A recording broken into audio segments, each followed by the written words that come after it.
Era uma manhã comum de 1992 em Guaratuba, uma cidade litorânea do Paraná, conhecida pela tranquilidade e pelo clima de comunidade pequena, onde todo mundo se conhecia. As ruas eram calmas, as famílias se sentiam seguras e a rotina parecia seguir o mesmo ritmo pacato de sempre. Mas naquele dia uma história mudaria para sempre. É a história de Evandro Ramos, um menino de apenas 6 anos que saiu de casa para ir à escola e nunca mais voltou. O desaparecimento de uma criança em um lugar tão pacífico foi um choque elétrico na comunidade. Em poucas horas, vizinhos e amigos familiares estavam às ruas, vasculhando cada canto, chamando o nome do menino, tentando acreditar que ele apareceria a qualquer momento. As rádios locais interromperam a programação, os jornais começaram a noticiar o sumiço e a cidade parecia ter parado para procurar o Evandro. A esperança era grande, mas conforme os dias passavam, o medo crescia. O que teria acontecido com ele? Onde ele estava? Até que poucos dias depois, a notícia mais temida chegou. O corpo de Evandro foi encontrado em um matagal e a cena era terrível. O menino apresentava sinais de violência e mutilações. A brutalidade do crime chocou o país. Não era só o horror do ato em si, mas o contraste entre a inocência da criança e a crueldade do que fizeram com ela.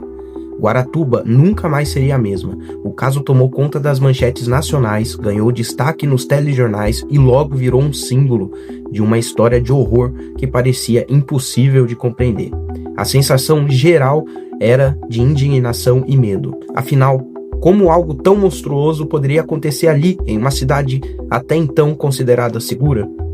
A polícia iniciou as investigações rapidamente, pressionada por todos os lados, pela população, pela imprensa e pela dor da família. As equipes começaram a ouvir testemunhas, vasculhar terrenos, analisar pistas, tentar montar o quebra-cabeça das últimas horas de vida do menino. Mas o que deveria ser uma apuração técnica acabou se tornando uma corrida contra o tempo. Rumores começaram a circular. Falaram em rituais, em práticas estranhas, em histórias misteriosas que se espalhavam com cada nova reportagem. Depois da descoberta do corpo, o clima em Guaratuba mudou completamente. O medo tomou conta das pessoas. As crianças já não iam mais sozinhas para a escola. As portas ficaram trancadas e todo mundo olhava desconfiado para o próprio vizinho. A polícia, pressionada por todos os lados, precisava mostrar resultados rápidos. E esse talvez tenha sido o começo de uma longa sucessão de erros. Nos primeiros dias, agentes percorreram bairros inteiros, ouviram dezenas de testemunhas e vasculharam terrenos próximos. A cidade virou praticamente um cenário de busca, mas quanto mais tempo passava sem respostas, maior ficava a cobrança. As rádios falavam o dia todo sobre o caso, jornais estampavam manchetes com teorias cada vez mais estranhas e a população queria um culpado, qualquer um. Foi nesse ambiente tenso, cheio de boatos, que começaram a surgir as primeiras histórias sobre rituais e bruxarias. Bastava alguém comentar algo no bar e no dia seguinte já estava nas páginas dos jornais. A imprensa, em vez de ajudar, acabou criando um clima de histeria coletiva, e a polícia, querendo dar uma resposta à sociedade, começou a seguir essas pistas improváveis. Foram feitas várias entrevistas, interrogatórios, e algumas pessoas começaram a ser vistas como suspeitas.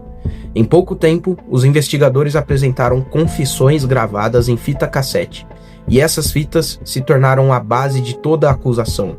Nelas, os depoentes admitiram o envolvimento no crime e descreviam supostos rituais. Para o público, aquilo soava como a verdade, mas com o tempo, essas mesmas gravações se tornariam um dos maiores pontos de questionamento de todo o caso.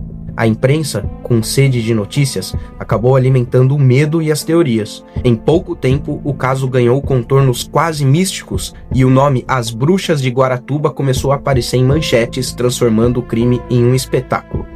E no meio dessa tempestade de boatos e pressão, vieram as confissões. Algumas pessoas foram interrogadas e acabaram admitindo envolvimento no crime. Essas gravações, feitas em fita cassete, se tornaram peças-chave na investigação e serviram de base para as acusações que vieram depois. Na época, muita gente acreditou que o caso estava resolvido. As confissões pareciam confirmar o que a polícia dizia. Mas com o passar dos anos, essas mesmas gravações seriam revisitadas, e nelas surgiram indícios de que nem tudo tinha sido tão simples. Mais tarde, jornalistas e especialistas escutariam novamente aquelas fitas e perceberiam algo inquietante. Parte das confissões pareciam ter sido obtidas sob pressão. Havia sinais claros de coação, perguntas direcionadas, manipulação emocional e até ameaças. Aquilo que antes era visto como prova começava a parecer mais uma confusão. O resultado foi devastador. A pressa em dar uma resposta e busca por culpados imediatos acabaram criando dúvidas sobre a própria investigação. Em vez de trazer paz, o caso começava a se transformar em uma ferida aberta, um símbolo de erro, um abuso e desconfiança nas instituições. Essas descobertas provocaram uma reação em cadeia. Vieram pedidos de revisão criminal, habeas corpus e apelos em diferentes instâncias da justiça. Tribunais começaram a analisar novamente o caso, dessa vez à luz de um princípio básico: nenhuma condenação pode se sustentar sobre provas ilícitas. E assim, pouco a pouco, as sentenças começaram a ruir. Decisões foram revisitadas, provas consideradas nulas e alguns réus, depois de anos presos, recuperaram a liberdade. Mas ainda que a justiça reconhecesse os erros, o tempo perdido e o sofrimento vivido não poderia ser devolvido. As consequências foram profundas.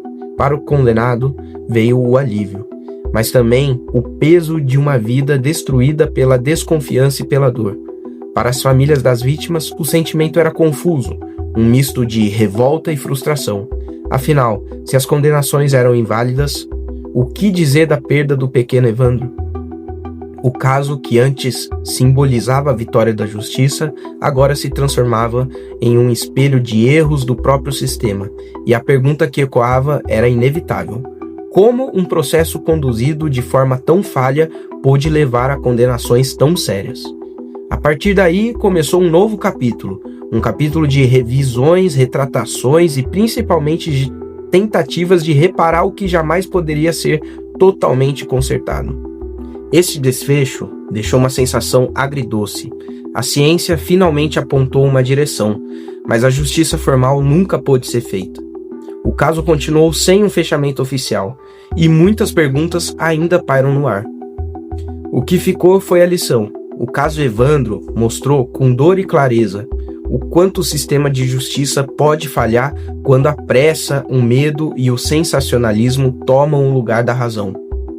Mostrou que confissões arrancadas à força e investigações sem cuidado não trazem a verdade, só criam novas vítimas. Guaratuba jamais esqueceu. A família de Evandro carrega até hoje a dor e a saudade. E o Brasil aprendeu, de forma amarga, que a justiça de verdade só existe quando é feita com responsabilidade, transparência e humanidade. Hoje, o nome de Evandro Ramos Caetano representa mais do que uma tragédia, representa um lembrete. Buscar justiça não é apontar o primeiro culpado, é garantir que a verdade prevaleça, mesmo que demore. Honrar a memória de Evandro é isso, não deixar que a pressa, o medo ou o erro apaguem o valor mais importante de todos, que é o valor da verdade.